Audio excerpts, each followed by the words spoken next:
rasuluh Nabi Mustafa.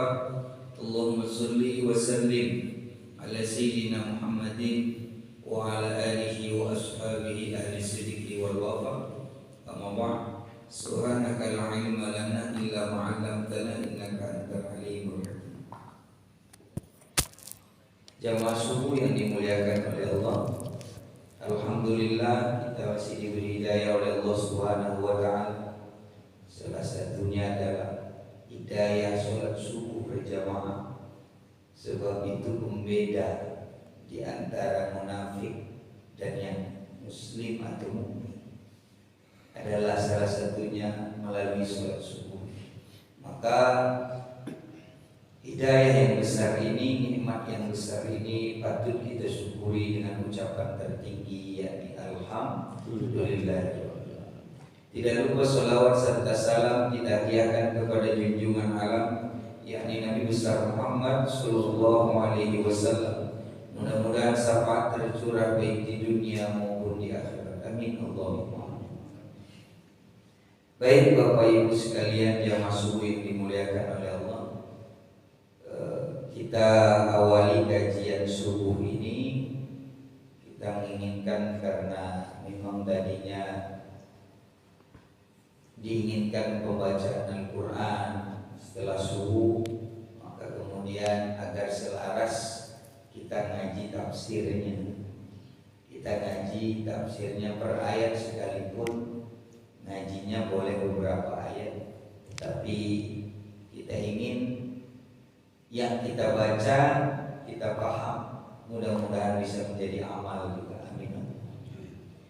Nah, karena ini awal, kayaknya tidak langsung dengan tafsir ayatnya, sebab harus dipahamkan dulu tafsir itu apa. Ada tafsir, ada ta'wil. Jadi harus dipahamkan dulu apa itu tafsir, apa itu ta'wil, agar mudah dalam perjalanan. Baik, bismillahirrahmanirrahim. Dalam Al-Quran itu ada berbagai macam karakter ayat. Ada namanya ayat ijmali, ada namanya ayat tafsiri. Ada ayat ijmali, ada ayat tafsiri. Nah, disinilah perlunya kadang dia ditafsirkan atau ditakwil. Juga ada ayat Al-Quran itu yang mutasyabihat, ada yang muhakam. Nanti kita bahas contohnya. Ini kajian awal tafsir. Sehingga berbagai macam pemahaman dalam Al-Quran ada kalanya tanpa tafsir, tanpa takwil menjadi bentrok. Misalnya dulu awal-awal khamar itu tidak haram, ada manfaat dulu. Kemudian ada dibantah nanti dengan ayat-ayatnya, kemudian diharam. Ini apakah tidak bentrok? Tentu saja tidak, karena nanti ada ulumul Quran. Salah satunya nasakh mansukh namanya. Nasakh mansukh. Jadi ayat yang satu dijelaskan dengan ayat yang berikutnya, atau ayat yang surat yang satu dijelaskan dengan surat. Nah, berbagai macam istilah-istilah ayat Al-Quran inilah yang melatar belakangi adanya tafsir dan ta'wil. Sebelum masuk lagi ke dalam tafsirnya, tidak semua meyakini tafsir. Ada beberapa aliran dalam Islam, kelompok dalam Islam yang juga tidak meyakini tafsir dan takwil. Kelompok ini namanya kelompok Mu'tazilah. Kelompok Mu'tazilah. Jadi dulu Islam itu terpecah hampir sampai 5. Sekarang sudah lebih. Nanti sampai akhir zaman sampai 73 golongan. Yang selamat cuma Ahlus Sunnah wal Jamaah. Ada golongan Qadariyah, Jabariyah. Ada golongan Mu'tazilah, ada Wahabiyah, Salafiyah, dan ada Syiah, Ahlus Sunnah wal Jamaah. Kira-kira itu golongan. Ada yang tidak sepakat dengan tafsir, dengan takwil. Sebagian mereka adalah Wahabi, Mu'tazilah. Mereka tidak sepakat dengan takwil dan tafsir, karena bagi mereka, mungkin sering dengar di media sosial, bahwa menerjemahkan misalnya Ar-Rahmanu 'alal 'arsy istawa, bahwa Allah itu bersemayam di arasy, itu mereka tidak mau mentafsirkan. Ada lagi ayat, kalau yadullah ya tangan Allah. Ada lagi ayat bahwa Allah duduk di atas kursi. Nah, itu bagi mereka tidak mau ditafsirkan. Ada ayat kullu syai'in halikun illa wajha. Setiap yang ada ini bakalan hancur kecuali wajahnya Allah. Nah, para mereka yang menolak tafsir pasti mengatakan wajah Allah yang sebagaimana wajah. Nah, ini yang bahaya. Nah, kemudian tafsir menjadi penting.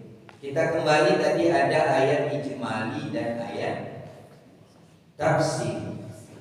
Ayat ijmali itu adalah ayat yang global, umum, ijmal. Sedangkan ayat-ayat tafsiri itu adalah ayat yang sudah terperinci. Contoh ayat yang sudah terperinci adalah bab waris. Ayat yang masih umum adalah tentang sholat. Aqimus sholat, inna sholata tanha 'anil fahsya'i wal munkar. Ini tidak dijelaskan sholat itu sholat apa. Tidak dijelaskan sholat itu berapa kali. Tidak dijelaskan rukun sholat. Ini namanya ayat ijmali, masih umum. Sehingga perlu turunan. Turunannya dalam hadis bahwa sholat ada 5 waktu, bahwa rukun sholat ada 13, 16, 18. Nah, itu turunan. Jadi ayat ijmali, ayat yang umum perlu ditafsirkan dan ditakwilkan. Sedangkan ayat yang tafsiri, ya kasarnya tentang bab waris misalnya, orang tidak perlu lagi manggil ustaz pun, cukup bacakan itu sudah menjadi rumus. Ini namanya ayat tafsiri yang sudah rinci, tidak perlu ditafsirkan lagi. Nah, seperti ayat-ayat waris itu tidak perlu ditafsirkan karena bentuknya sudah rumus. Nah, itulah contohnya ayat ijmali dan ayat tafsir. Kemudian ada lagi nanti ayat sam'iyah. Ada ayat sam'iyah, ayat yang cukup didengar, tidak boleh dihayalkan. Contohnya nanti kalau ada ayat tentang surga, tentang neraka, tentang kiamat, al-waqi'ah misalnya. Kalau ada orang membacanya lalu kemudian menghayal, ini haram. Gak boleh menghayal. Karena ayat-ayat atau surah ini dia bentuknya ayat sam'iyah. Ayat yang wajib diyakini, perlu diyakini, tapi haram dihayal. Sehingga repotnya begitu. Banyak orang yang menghayal bidadari itu pakai sayap, bidadara pakai sayap. Lalu apa bedanya bidadari dan bidadara? Kemudian orang menghayal Arab itu nanti di surga halal. Lalu menghayal Arabnya seperti tua Medan. Nah, ini kan udah mulai ngaco. Menghayal, akhirnya kita beberapa kali film-film surgawi, film-film neraka dicoba. Atau misalnya kiamat, berapa kali dibuatkan film. Itu dari khayal. Padahal tidak bisa dihayal. Ini ayat yang harus diyakini, haram dihayal. Sebab hayalan itu kebohongan dalam bentuk imajinasi. Hayalan itu adalah kebohongan dalam bentuk imajinasi. Jadi haram. Yang boleh itu tatafakkarun taqil, berpikir, berakal, bertafakkur, tadabbur, tasyakkur, itu boleh. Nah, ini terkait ayat-ayat samping. Maka ketika mendengar ayat-ayat tentang surga, misalnya neraka, maka dia wajib diyakini, diimani, haram dihayal. Bapak Ibu jamaah subuh yang dimuliakan Allah. Kemudian takwil tadi, apa itu takwil, apa itu tafsir? Takwil itu adalah perumpamaan. Takwil itu perumpamaan. Jangan sampai kita ketukar. Tafsir itu adalah penalaran.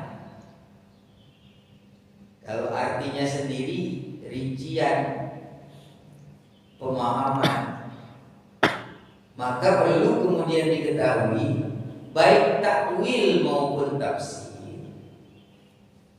perumpamaan dan penalaran rincian makna tafsir ini semuanya pendapat. Jadi jangan mengagungkan satu tafsir manapun, jangan pula mengejek tafsir yang manapun, karena semua tafsir itu pendapat. Tafsir itu pendapat. Cuma tidak boleh diagungkan salah satunya, tidak boleh pula diejek. Loh, bagaimana ini? Kalau diagungkan nanti dia menafikan pendapat yang lain. Kalau diejek ada dalil dasar hukum dia berpikir terhadap tafsir. Maka ini perlu dipahamkan. Sehingga pada saat baca tafsir, kok yang ini begini, yang itu begitu. Ini yang mana yang harus diambil? Boleh dua-dua. Maka yang paling umum misalnya contohnya di dunia ini adalah tafsir Ibnu Katsir. Karena apa? Ini tafsir cari selamat. Apa maksudnya tafsir cari selamat? Ini tafsir riwayah bir-riwayah. Dia tidak berani menafsirkan macam-macam. Jadi tafsir Ibnu Katsir itu mutlak ditafsirkan dari riwayat dengan riwayat. Tidak berani mengupas kata-kata yang luar biasa dalamnya, huruf-huruf yang luar biasa dalamnya. Tidak berani. Kalaupun didapatkan ada makna-makna kata dan huruf dalam tafsir Ibnu Katsir misalnya, dia itu bentuknya pengupasan. Contoh misalnya ismul dzat. Nanti dalam tafsir Bismillah kita akan bahas insyaallah kalau sempat hari ini, kalau tidak besok. Bismillah ada lafaz ismul dzat, yaitu Allah, alif lam lam ha. Ada makna ilah, ada lahu, ada hu. Kita pernah dengar tuh zikir pernah dengar ya?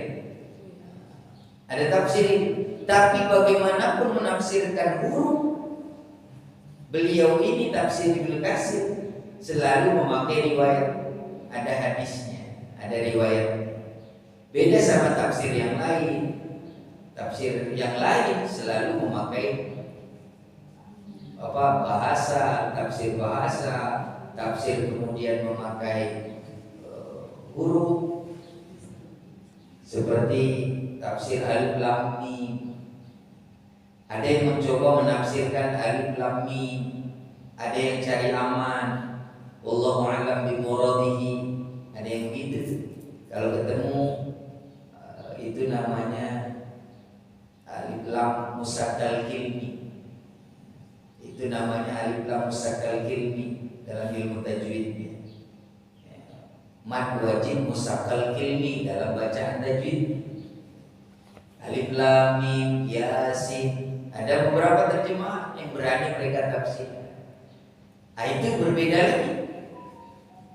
Penguasaan bahasanya, balaghahnya, semiotik, penguasaan itunya yang lebih besar. Sehingga dia berani mengupas akar bahasanya apa. Ini antara Ibrani atau Arab. Begitu. Jadi ada beberapa macam tafsir. Jadi kalau kita nemu tafsir apa dulu? Ada tafsir tasawuf, beda lagi. Ada tafsir tauhid, ada tafsir ruh, seperti tafsir Kasab, karya Imam Zamakhsyari. Tafsir Kasab, bagaimana tanpa tirai tembus langsung, tidak ada hijab, itu artinya kasyaf, tembus, macam-macam. Nah ini tafsir ini pendapat. Cuman ada cumannya. Lagi-lagi kita terkait tidak boleh mengkultuskan satu pendapat tafsir, tidak boleh mengejek satu pendapat tafsir. Lagi-lagi karena apa? Mengkultuskan jelas karena hanya sebuah pendapat, semua orang boleh berpendapat. Tetapi tidak boleh diejek karena apa? Allah pun memberikan ruang bagi mujtahidin. Apa itu mujtahidin? Orang yang berijtihad, mengeluarkan fatwa dan pendapat, tapi layak sebagai mujtahid, layak sebagai orang yang berhak berijtihad. Ada syarat-syaratnya.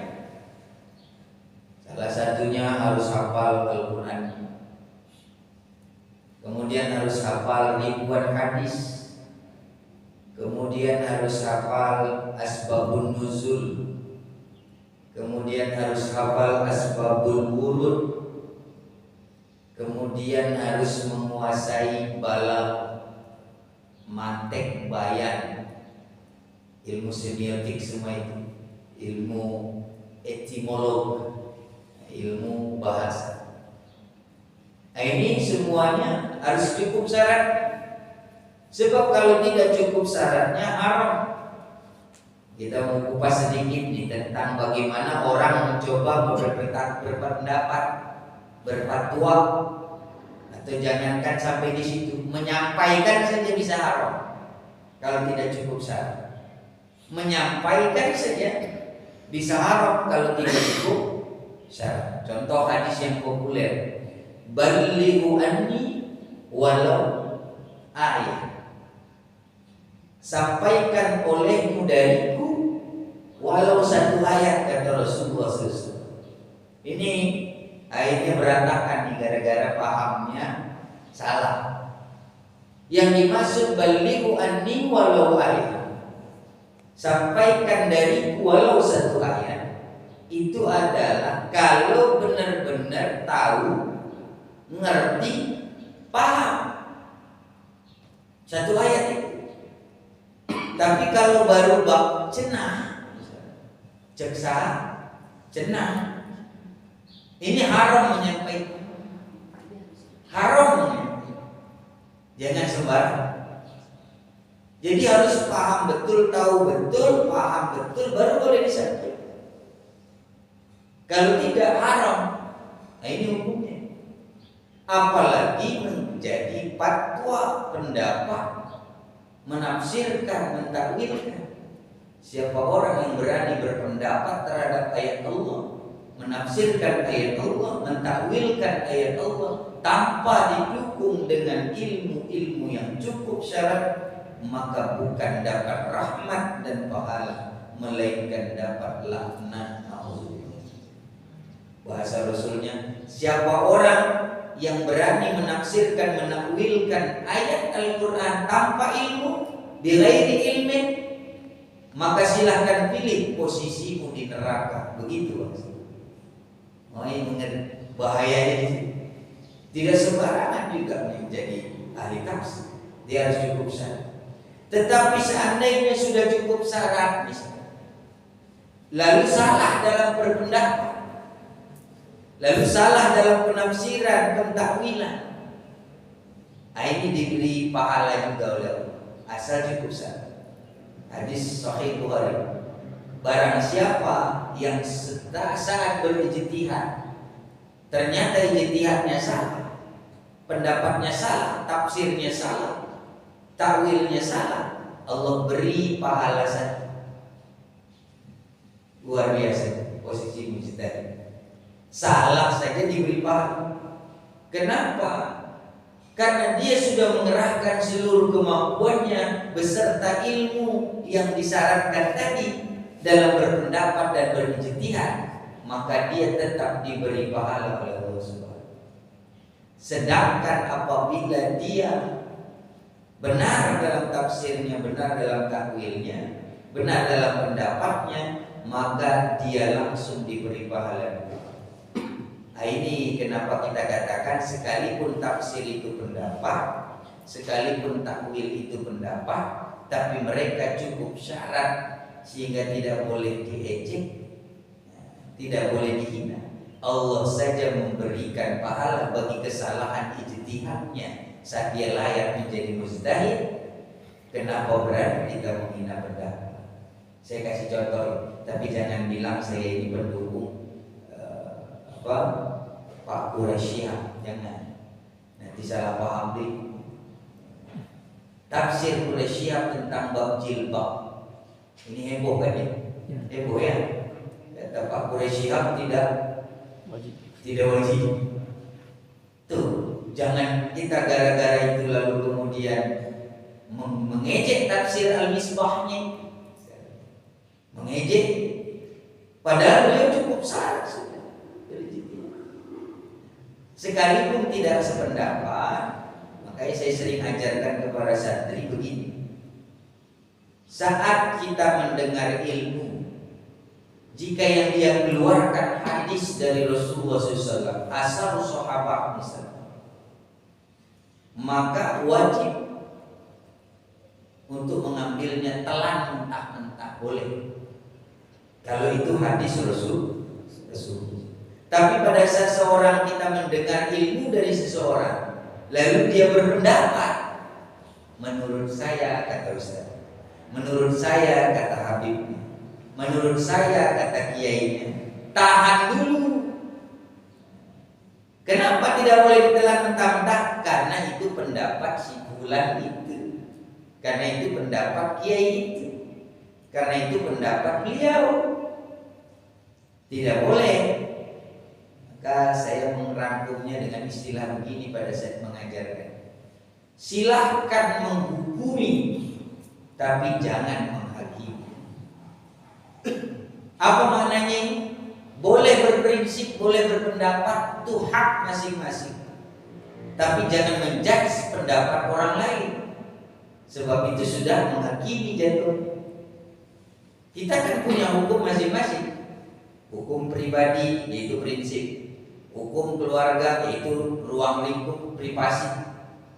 Banyak sekali kita punya hukum, tidak mesti sama seperti orang lain. Tetapi pada saat orang mau menghakimi hukum kita, itu tidak boleh menjudge. Prinsip dia doyan bala-bala, yang satu doyan ini. Boleh gak dipaksa? Silahkan, yang doyannya masing-masing, pendapatnya masing-masing, tapi jangan menghakimi keinginan orang lain dan pendapat orang lain. Nah, begitu contohnya. Sehingga tafsir jilbab wajib atau tidak wajib itu kemudian menjadi heboh. Akhirnya keluar pada saat tuduh-tuduh menuduh si ahla macam-macam. Nauzubillah. Ini kita pahamkan dulu tafsir itu apa, takwil itu apa, hakikatnya itu adalah pendapat ulama yang sudah cukup syarat, tidak boleh dikultuskan karena hanya sebuah pendapat. Ijtihad boleh berbeda, manhaj boleh berbeda. Manhaj itu pemikiran, ijtihad itu adalah usaha untuk berpikir. Ijtihad dia ada proses tafakkur, tawajuh.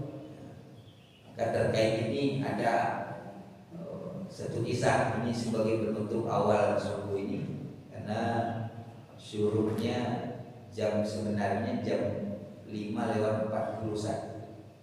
Cuman kalau langsung sholat sunnah syuruh begitu terbit dihukumi penyembah matahari, maka sunnahnya dilebihkan 15 menit nunggunya. Setelah terbit tunggu dia akan naik 15 menit baru sholat sunnah syuruh. Sekalipun sholat isyraq ini adalah hukumnya riwayatnya dhaif tapi boleh diamal.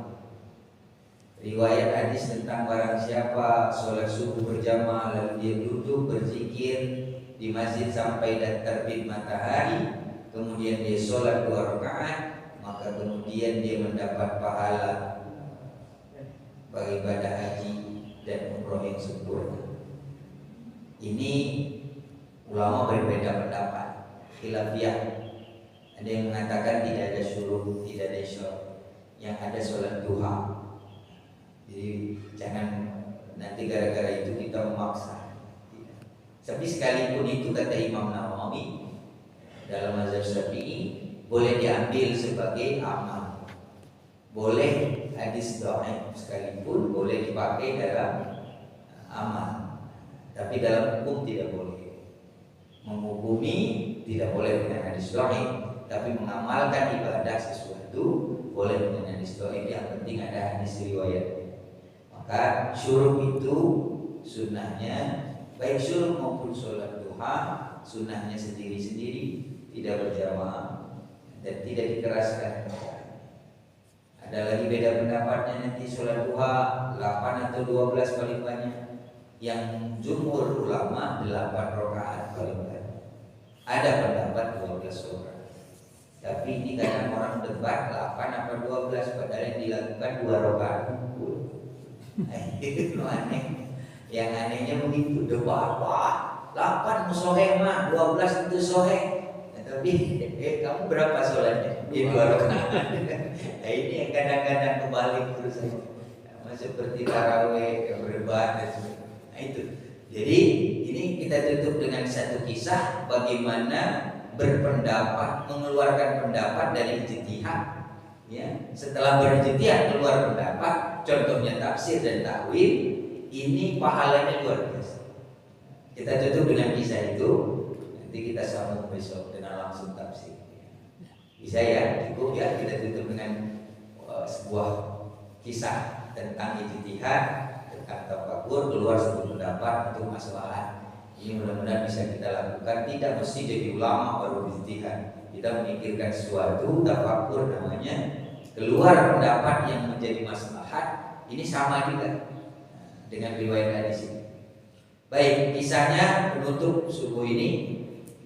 Satu ketika ada seorang murid dari Imam Ahmad bin Hanbal dalam mazhab Hanbal penasaran terhadap guru dari Imam Ahmad bin Hanbal, yaitu Imam Asy-Syafi'i. Karena kenapa penasaran? Setiap ngaji seperti ini, setiap ngaji Imam Ahmad bin Hanbal selalu mengagung-agungkan Imam Syafi'i, guru beliau. Kan penasaran muridnya yang belum pernah ketemu, padahal masih hidup. Imam Syafi'i masih hidup. Penasaranlah si muridnya, lalu bertanya, "Ya Syekh, antum kok selalu mengagung-agungkan Imam Syafi'i? Sehebat apa sih Imam Syafi'i? Sedalam apa sih ilmunya? Bagaimana sih ibadah?" Kata si murid ini, nanya ke syekhnya, gurunya. Senyum Imam Hanbali. Wah, ini murid saya ngeledek, pelonto. Ngeledek bukan ngeledek maksudnya, tapi kayak nggak percaya gitu, karena terlalu diagung-agungkan.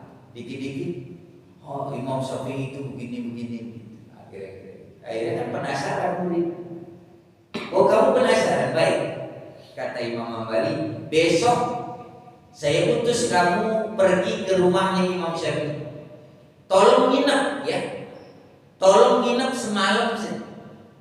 Biar kamu tahu betul seperti apa alimnya itu Imam Syafi'i, sebagaimana amalnya luar biasa Imam Syafi'i. Saya utus kamu besok. Oh siap ya Syekh. Singkat cerita, berangkatlah muridnya Imam Hambali ke rumah Imam Syafi'i. Sampai di sana, ya disampaikanlah bahwa diutus oleh Imam Hambali Ahmad bin Hanbal, dipersilahkan oleh Imam Syafi'i dalam rangka ngaji nyantri ngalor kira-kira. Lalu kemudian ngineplah ini murid. Saat nginep selesai, singkat cerita karena kita tutup dengan singkat. Singkat cerita nginep, lalu kemudian ba'da Isya. Ba'da Isya itu ada dua riwayat. Boleh sholat sunnah witir langsung, boleh entar aja pada saat malam sholat tahajud.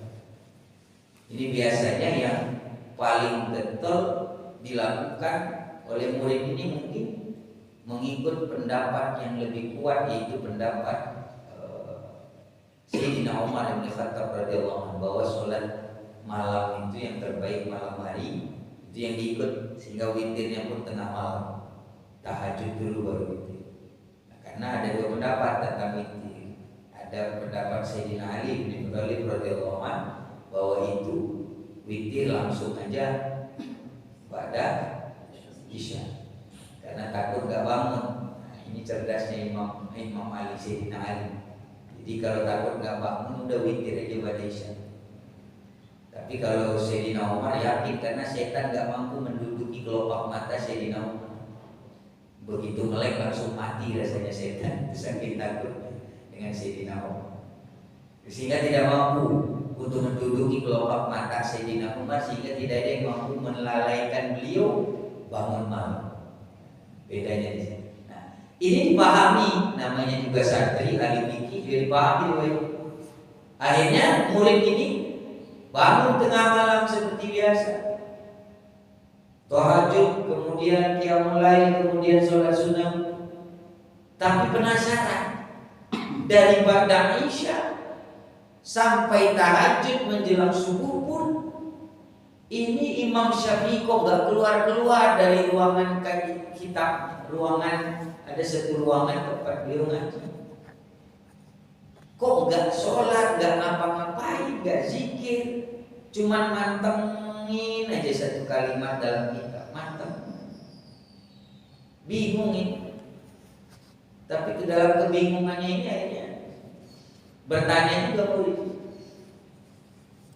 Ya Syekh, antum kan alim cenah. Jadi gitu. Antum kan abid cenah. Karena guru saya bilang, saya belum pernah lihat antum. Dari malam saya perhatikan sampai menjelang subuh, ibadah antum bisa.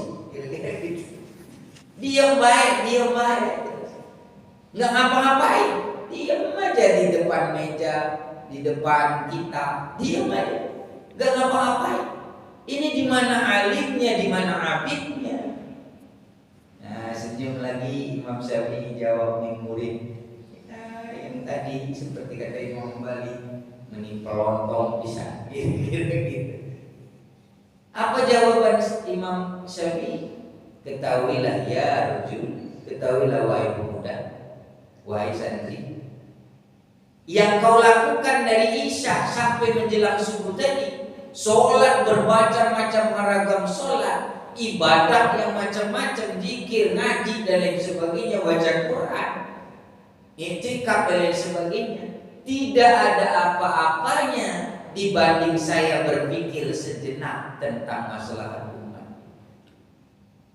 Oh, mana dalilnya ya Syekh? Keluar dalilnya. Tafakkur sya'a ghairu min ibadati sab'ina sana. Berpikir sejenak untuk kemaslahatan umat atau kemaslahatan diri ke depannya mengalahkan ibadah 70 tahun lama. Tuh, bayangkan kita mengejar alimnya dengan abidnya sulit. Ada orang yang cukup syarat untuk ijtihad, ada ulama bukan orang. Ada ulama cukup syarat ijtihad, keluar pendapat satu pendapat terserah mau salah maupun benar karena sudah cukup syaratnya. Itu ngalahin ibadah kita 70 tahun. Nah ini luar biasa. Nah coba kita lakukan itu amalan. Tapi yang kita mampu, yang syaratnya sudah cukup. Tapi kalau tidak, mudah-mudahan menjadi kias. Saat kita ingin melakukan sesuatu yang terbaik, melakukan sesuatu yang menyelamatkan baik diri maupun keluarga dan orang lain, kita berpikir sejenak, insya Allah itu mengalahkan 70 tahun ibadah. Umur boleh jadi tidak sampai, tetapi amalnya sudah tercatat selama itu. Ini luar biasa. Makanya tafsir dan takwil itu buah karya dari ijtihad ulama yang sudah cukup syaratnya. Kita cuma ikut, alhamdulillah sudah mudah. Kalau mau menjadi orang mujtahid, kitanya harus cukup syarat. Mungkin nggak kejar, maka minimal ngikutnya juga cukup aman. Insya Allah selamat. Mudah-mudahan untuk mengawali kajian subuh kita cukup demikian dulu. Kita belum ngaji tafsirnya karena banyak yang salah paham tentang tafsir dan takwil, sehingga kita perlu mukadimahnya. Sehingga pada saat menjalani tafsir ayat bil ayat, riwayat bil riwayat maupun balaghah bil balaghah, kemudian bahasa dengan bahasanya, nanti dengan enak. Sekalipun mungkin tidak saya khususkan satu tafsir yang spesifik, saya akan mengambilnya tafsir yang umum saja untuk kajian subuh kita agar mudah, sehingga tidak sulit, tidak saling bantah-bantah karena tafsirnya umum dasar. Tafsirnya umum dasar dan itu rata-rata semua orang yang ngaji tafsir paham, sehingga kita mudah tidak berbeda pendapat nanti ke depannya insyaallah. Mungkin cukup sekian untuk subuh ini. Mudah-mudahan bermanfaat, mudah-mudahan menjadi wasilah syafaat dunia akhirat, sehingga kita berkumpul di masjid yang mulia ini juga insyaallah dikumpulkan lagi di surga ya. Amin. Kita tutup. Alhamdulillah wa iyyakum ajma'in. Wallahu muwaffiq ila aqwamit thoriq. Wassalamualaikum warahmatullahi wabarakatuh.